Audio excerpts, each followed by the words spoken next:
राधे राधे भक्तजनों, आज आप सुनेंगे फागुन माह की संकष्टी चतुर्थी व्रत कथा।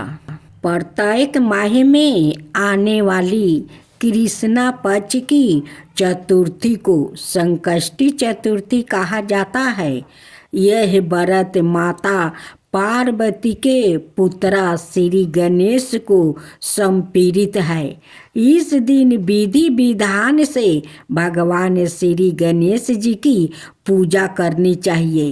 फागुन माह की संकष्टी चतुर्थी को दूज प्रिया संकष्टी चतुर्थी के नाम से जाना जाता है। एक बार की बात है, एक आदर्श राजा का राज्य था। वो राजा अत्यंत धर्मात्मा थे। उनके राज्य में एक अत्यंत साजन ब्राह्मण थे। उनका नाम था विष्णु शर्मा। विष्णु शर्मा के 7 पुत्र थे। वो सातों अलग अलग रहते थे। विष्णु शर्मा की जब वृद्धावस्था आ गई तो उसने सब बहुओं से कहा, तुम सब गणेश चतुर्थी का व्रत किया करो। विष्णु शर्मा सवाए भी इस व्रत को करते थे। आहू हो जाने पर यह दायित्व वो बहुओं को सौंपना चाहते थे। जब उन्होंने बहुओं से इस व्रत के लिए कहा तो बहुओं ने आज्ञा ना मानकर उनका अपमान कर दिया। अंत में धर्म निष्ठा छोटी बहू ने ससुर की बात मान ली। उसने पूजा में सामान की व्यवस्था करके ससुर के साथ व्रत किया और भोजन नहीं किया। ससुर को भोजन करा दिया। जब आधी रात बीते तो विष्णु शर्मा को उल्टी और दस्त लग गया। छोटी बहू ने मल मूत्र से खराब हुआ कपड़ों को साफ करके ससुर के शरीर को धोया और पोंछा। पूरी रात बिना कुछ खाए पिए जागती रही। व्रत के दौरान रात्रि में चंद्रोदय पर स्नान कर फिर से श्री गणेश की पूजा भी की। विधिवत पारण किया। विपरीत स्थिति में भी अपना धैर्य नहीं खोया। पूजा और ससुर की सेवा दोनों श्रद्धा भाव से करती रही। गणेश जी ने उन्हें दोनों पर अपनी कृपा की। अगले दिन से ही ससुर जी का स्वास्थ्य ठीक होने लगा और छोटी बहू का घर धन से परिपूर्ण हो गया। फिर तो अन्य बहुओं को भी इस प्रसंग से प्रेरणा मिली और उन्होंने अपने ससुर से क्षमा मांगते हुए फागुन कृष्णा संकष्टी गणेश चतुर्थी व्रत किया और साल भर आने वाली हर चतुर्थी का व्रत करने का शुभ संकल्प लिया। श्री गणेश की कृपा से सभी का स्वभाव सुधर गया। आप सुने संकष्टी गणेश चतुर्थी व्रत कथा। पूर्व काल में राजाओं में श्रेष्ठ राजा नल था। उसकी रूपवती रानी का नाम दमयंती थी। शराब वश राजा नल को राज चतु खोना पड़ा और रानी के वियोग से कष्ट सहना पड़ा। तब दमयंती ने इस व्रत के प्रभाव से अपने पति को प्राप्त किया। राजा नल के ऊपर विपत्तियों का पहाड़ टूट पड़ा था। डाकुओं ने उनके महल से धन, गजशाला से हाथी और घोड़शाला से घोड़ा हरण कर लिया और महल को अग्नि से जला दिया। राजा नल भी जुए खेल कर सब हार गए। नल असहाय होकर रानी के साथ वन को चले गए। शराब बस स्त्री से भी वियोग हो गया। कहीं राजा और कहीं रानी दुखी होकर देश से टर्न करने लगे। एक समय वन में दमयंती को महर्षि शरभंग के दर्शन हुआ। दमयंती ने मुनि को हाथ जोड़कर नमस्कार किया और प्रार्थना की, प्रभु मैं अपने पति से किस प्रकार मिलूंगी? शरभंग मुनि बोले, दमयंती भादो की चौथ को एक दंत गजानंद की पूजा करनी चाहिए। तुम भक्ति और श्रद्धा पूर्वक गणेश से चौथ का व्रत करो, तुम्हारे स्वामी तुम्हें मिल जाएंगे। शरभंग मुनि के कहने पर दमयंती ने भादो की गणेश चौथ को व्रत आरंभ किया और 7 मास ही अपने पुत्र और पति को प्राप्ति किया। इस व्रत के प्रभाव से नल ने सभी सुख प्राप्ति किया। विघ्न का नाश करने वाला और सुखों देने वाला यह सर्वोत्तम व्रत है। आप चौथ माता की जय हो, चौथ माता की जय हो। एक सेठ सेठानी थी, उनके एक बेटा और बहू थी। बहू सबको भोजन करवा के फिर सवाए भोजन करती थी। एक पड़ोसिन ऐसी भी थी जो रोज पूछती कि बहू आज क्या बनाया खाया है? बहू कहती, हे पड़ोसिन ठंडो बासी। एक दिन उसके पति ने ऐसा सुनकर विचार किया कि आज तो पकवान बनाया जाए, फिर देखती हूँ कि मेरी पत्नी क्या कहती है। उसने तरह तरह के पकवान बनवाया और घर के सभी लोग ने एक साथ बैठकर भोजन किया। आज भी पड़ोसिन ने पूछा तो बहू ने कहा, पड़ोसिन ठंडो बासी।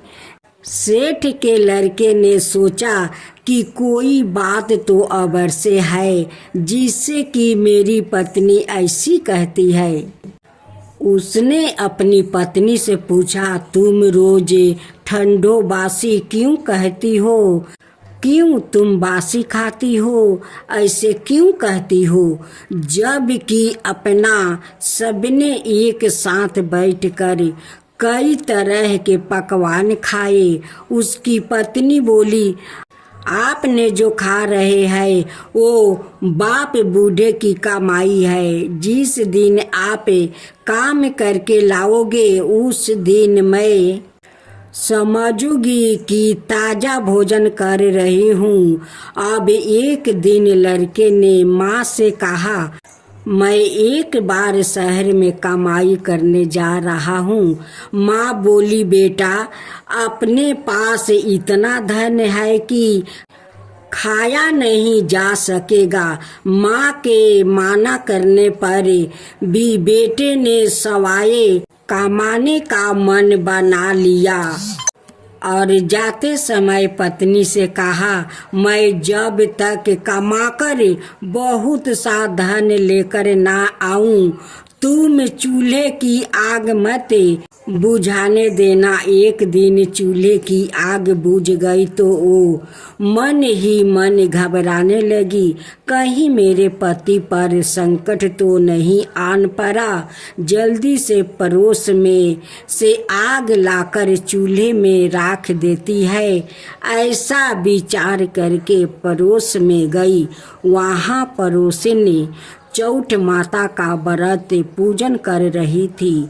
पड़ोसिन ने कहा, थोड़ी देर में आकर ले जाना। बहू ने पड़ोसिन से पूछा, आप यह व्रत क्यों करती है? इससे क्या मिलता है? पड़ोसिन ने कहा, चौथ माता के इस व्रत को करने से अन्न लक्ष्मी मिले और अपनी मनोकामना पूरी होता है। अब बहू भी चौठ माता का व्रत करने लगी। दीवार पर चौठ माता बनाई। उस दिन घी गुड़ का चूरमा बनाकर रात्रि को चंद्रमा को अर्घ देकर भोजन करती है। ऐसा करते करते बहू दिन हो गया। चौठ माता ने उस बहू के पति को सपना दिया कि साहूकार का बेटा तू जागे कि सोए, तेरी पत्नी बहुत याद कर रही है। घर जाकर उसकी चिंता मिटाओ। तू दुकान खोल कर कंकु केसर का पगला बन के बैठ जाना। आज तेरा हिसाब किताब चुकता हो जाएगा। अब तो चौठ माता ने जैसा कहा था वैसा ही हुआ था। उसने घर जाने की तैयारी की और गाड़ी भर के धन दौलत लेकर चल दिया। रास्ते में एक बड़ा सा काला नाग फन फैलाए बैठ गया और कहने लगा, आज तो मैं तुझे डांसूंगा, छोड़ूंगा नहीं। आज तेरी आहू पूरी हो गई है। सेठ ने लड़के से कहा, आज चौठ माता ने मुझे सपना दिया तो मैं पत्नी से मिलने घर जा रहा हूँ। वहाँ मेरी पत्नी बहुत चिंता कर रही है। मैं उसे मिल कर जरूर आऊँगा, तब तुम मुझे डांस लेना। नाग ने कहा, तुम शपथ पूर्वक कहकर जाओ तो मैं तुम्हें जाने दूंगा, परंतु लौट कर नहीं आए तो तुम्हारे घर आकर मैं तुम्हें डांस लूंगा। इस प्रकार सांप को वचन देकर वो अपने घर पहुंचा। वहाँ सभी से हंसी खुशी से मिला और भोजन करने को बैठा तो उदास होकर बैठ गया। उसकी पत्नी ने उदास होने का कारण पूछा तो पति ने काले नाग वाली बात बताते हुए कहा, यदि मैं उसके पास नहीं जाऊंगा तो वो घर आकर ही मुझे डांस लेगा। पत्नी बहुत चतुर थी। उसने कहा कि आप घबराओ नहीं, लेट जाओ, मैं एक उपाय करती हूँ। पत्नी ने कमरे की सात पेटी सिरवा धोई। पहली पेटी पर रेत, दूसरी पर इतरा, तीसरी पर गुलाल फूल, चौथी पर कंकु केसर, पांचवी पर लड्डू पेड़ा, छठी पर गादी गलैचा और सातवीं पेटी पर दूध का कटोरा भर कर रख दिया। इस प्रकार वो सात ही पेटी सजाकर बैठ गई। आधी रात होते ही नाग आकर पेटी चढ़ने लगा। पहली पेटी पर रेत में लौट गया और कहने लगा कि सेठ की बहू ने आराम तो बहुत दिया, पर बचनों से बंध कर आया हूँ सो डांसूंगा। अबर से ही इसी प्रकार सातों पेटियों पर नाग आराम करता हुआ और कहता हुआ कि डांसूंगा जरूर।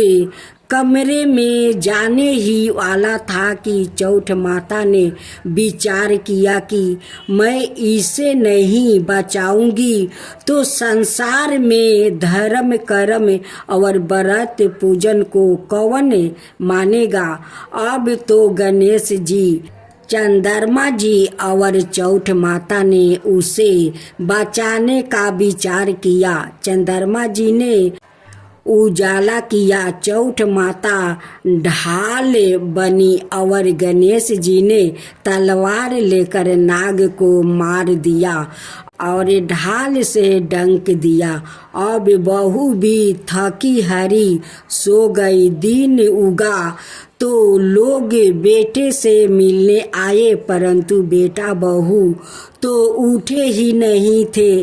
बहू देर हो गई तो माँ उन्हें उठाने गई। माँ ने सातों पेटियों पर जो कुछ देखा तो बहुत घबराई और बेटा बहू को आवाज लगाई। बेटा बहू उठे तो देखा कि एक ढाल तलवार वहाँ पड़ी है। अब ढाल उठाई तो वही काला नाग मारा हुआ पड़ा है। बेटा बहू ने सोचा कि आज तो धर्म कर्म ही आरे आए, जो भगवान गणेश जी और चौठ माता ने हम सभी को रक्षा की है।